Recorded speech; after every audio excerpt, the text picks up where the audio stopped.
Hello hi friends, എല്ലാവർക്കും മൈഫ്രോക്സിലേക്ക് സ്വാഗതം. ഇന്ന് നമ്മൾ വളരെ ടേസ്റ്റി ആയിട്ടുള്ള ഒരു ചട്നിയുടെ വീഡിയോ ആണ് കാണിക്കുന്നത്. ദോശയ്ക്കും ഇഡ്ലിക്കും ഒക്കെ ഒപ്പം കഴിക്കുന്ന ഒരു ചട്നി. ഞാൻ കഴിഞ്ഞ ദിവസം ഒരു ഉള്ളിച്ചമ്മന്തിയുടെ വീഡിയോ ഇട്ടിരുന്നു. അത് നമ്മൾ തേങ്ങ ചേർക്കാത്ത ഒരു ചമ്മന്തി ആയിരുന്നു. ഇതിപ്പം തേങ്ങ അരച്ചുണ്ടാക്കുന്ന ഒരു ചട്നിയാണ്. അപ്പോൾ ഇതിൻ്റെ ഇൻഗ്രീഡിയൻസ് എന്തൊക്കെയാണെന്ന് നമുക്കൊന്ന് നോക്കാം.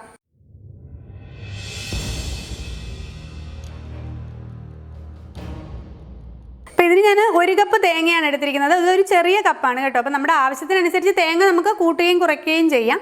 ചെറിയ കപ്പ് 1 കപ്പ് തേങ്ങ, അതുപോലെ തന്നെ 2 പച്ചമുളക്. ഇവിടെ എനിക്ക് എരിവ് കുറവ് മതി, അതുകൊണ്ടാണ് 2 എണ്ണം എടുത്തിരിക്കുന്നത്. എരിവ് അധികം വേണം എന്നുള്ളവർക്ക് 4 5 ഒക്കെ പച്ചമുളക് എടുക്കാം. അതുപോലെ തന്നെ പച്ചമുളകിൻ്റെ എരിവും കൂടി നോക്കണം കേട്ടോ. ഇത് നല്ല എരിവുള്ള പച്ചമുളകും കൂടിയാണ്. പിന്നെ വേണ്ടത് കുറച്ച് ചുവന്നുള്ളി. അപ്പം ഉള്ളി കൂടുന്നതനുസരിച്ച് നമുക്ക് ഒത്തിരി ആവണ്ട കേട്ടോ, എന്നാലും ഇത്രയധികം ഉള്ളിയൊക്കെ എടുത്താൽ നമുക്ക് ടേസ്റ്റാണ് ചട്നിക്ക്. പിന്നെ വേണ്ടത് കറിവേപ്പില. പിന്നെ ഞാനിവിടെ ഒരു ചെറിയ കഷ്ണം ഇഞ്ചി എടുത്തിട്ടുണ്ട്. ഇത് ഓപ്ഷണലാണ്, വേണം ഇഞ്ചിയുടെ ടേസ്റ്റ് ഇഷ്ടമുള്ളവർ മാത്രം ഇത് ഉപയോഗിച്ചാൽ മതി. പിന്നെ ഇതിനോടൊപ്പം ആവശ്യത്തിന് ഉപ്പ്. ഇത്രയും ചേർത്ത് നമുക്കിത് മിക്സിയുടെ ജാറിൽ അരച്ചെടുക്കാം. ഇവിടെ ഞാൻ ഈ ഉള്ളി ഒത്തിരി വലിപ്പം കൂടുതലായതുകൊണ്ട് അതൊന്ന് ചെറുതായിട്ട് നുറുക്കിയാണ് ഇടുന്നത്. അതുപോലെ തന്നെ പച്ചമുളകും ഒന്ന് കീറിയാണ് ഇടുന്നത്. ഞാൻ ഈ നുറുക്കി വെച്ചിരിക്കുന്ന ഉള്ളിയും ഇഞ്ചിയും പച്ചമുളകും കൂടെ ഇതിലേക്ക് ഇടുന്നു. കറിവേപ്പില നമ്മൾ ഇടില്ല കേട്ടോ, ഇപ്പോഴേ ഇടില്ല. ഇനി ഞാൻ ഈ തേങ്ങയും കൂടി ഇടുന്നു. പിന്നെ കളറ് അല്പം വേണമെന്നുണ്ടെങ്കിൽ ഒരു ലേശം മുളക് പൊടി ഇടാം. കളറ് കുറച്ചൊരു റെഡിഷ് കളർ വേണം എന്നുള്ളവർക്ക് ഒരല്പം മുളക് പൊടി ഇടാം. ഞാനിവിടെ ചുമന്ന മുളകാണ് എടുത്തിരിക്കുന്നത്, ഒരെണ്ണം പഴുത്തതായിരുന്നു, അതുകൊണ്ട് ആ ഒരു ചെറിയ കളർ വരും. അപ്പോൾ ഞാനിത് അരയ്ക്കുന്ന സമയത്ത് തന്നെ കുറച്ച് ഉപ്പിട്ടാണ് അരയ്ക്കുന്നത്.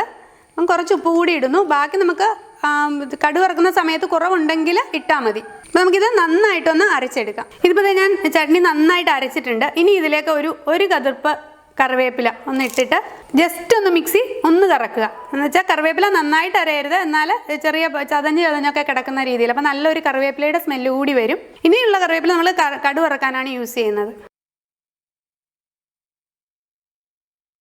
ഇനി നമുക്ക് കടുക് വറക്കാനായിട്ട് ഞാനിവിടെ ചീനച്ചട്ടി ഗ്യാസിൽ വെച്ചിട്ടുണ്ട്. അപ്പോൾ ഇതിലേക്ക് നമ്മൾ ആദ്യം ഓയിൽ ഒഴിക്കുന്നു. അതിനുശേഷം കടുകും ഉള്ളിയും കറിവേപ്പിലയും വറ്റൽമുളകും കൂടി ഇടുന്നു. സ്പൂൺ ഓയിൽ ഒഴിച്ചിട്ടുണ്ട്, ചെറിയ 2 സ്പൂൺ. കടുകിട്ടു. മീഡിയം ഫ്ലെയിമിലാക്കി വെക്കണേ കടുക് വറക്കുന്ന സമയത്ത്. നമുക്ക് ഉള്ളിയും, ചെറിയ ഉള്ളിയാണ്, പറ്റലമുളകും കൂടി ഇടാം.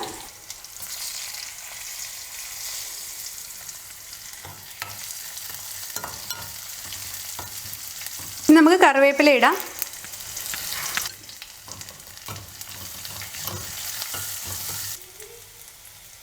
കടുക് പൊട്ടാൻ തുടങ്ങുമ്പോഴേക്കും നമുക്ക് ഈ ചട്നി, അരച്ച് വെച്ചിരിക്കുന്ന ചട്നി ഇതിലേക്ക് ഒഴിക്കാം. അപ്പോൾ നമ്മൾ ഫ്ലെയിം ഒന്ന് കുറച്ച് വെക്കുക കേട്ടോ. എന്നിട്ടിത് തിളക്കരുത്. ഫ്ലെയിം നന്നായിട്ട് കുറച്ച് വെച്ചിട്ട് നന്നായിട്ട് ഇങ്ങനെ ഇളക്കി കൊടുക്കുക. ചട്നി നമ്മൾ ഇതിലേക്ക് ഒഴിച്ചിട്ട്, കടുക് വറുത്തതിലേക്ക് ഒഴിച്ചിട്ട് ഇങ്ങനെ ഇളക്കിക്കൊണ്ടിരിക്കുക. തിളയ്ക്കാൻ പാടില്ല, തിളച്ചാൽ അതിന് ഒട്ടും രുചി ഉണ്ടാവില്ല. അപ്പോൾ ഇങ്ങനെ ഇളക്കിക്കൊണ്ടിരുന്നിട്ട് ചെറുതായിട്ട് ആവി വരുമ്പോൾ നമുക്കത് ഓഫ് ചെയ്യാം. ഫ്ലെയിം എപ്പോഴും സിമ്മിൽ തന്നെ ഇടുക. അപ്പോൾ നിങ്ങൾക്കത് അറിയാൻ പാടില്ല എന്നുണ്ടെങ്കിൽ ഒരു ടിപ്പുണ്ട്. നമ്മളിങ്ങനെ ഇളക്കിക്കൊണ്ടിരിക്കുന്ന ഈ തവി എടുത്ത് ഇങ്ങനെ നോക്കിയാൽ മതി. തവിയെന്ന് ഇങ്ങനെ ആവി പറക്കുന്നുണ്ടെങ്കിൽ കൃത്യമായിട്ട് ഇത് ചൂടായി. ഇപ്പോൾ ഇതിലിങ്ങനെ വരുന്നുണ്ട്. അപ്പോൾ ഇത് ചൂടായി. ഇനി നമുക്കിത് ഓഫ് ചെയ്യാം.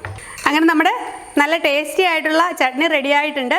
അപ്പോൾ എല്ലാവരും ഇതൊന്ന് ട്രൈ ചെയ്ത് നോക്കുക. ദോശയ്ക്കും ഇഡ്ലിക്കും ഒക്കെ നല്ല ടേസ്റ്റാണ്, ദോശയുടെ ഇഡ്ലിയുടെയൊക്കെ ഒപ്പം കഴിക്കാൻ വേണ്ടിയിട്ട്.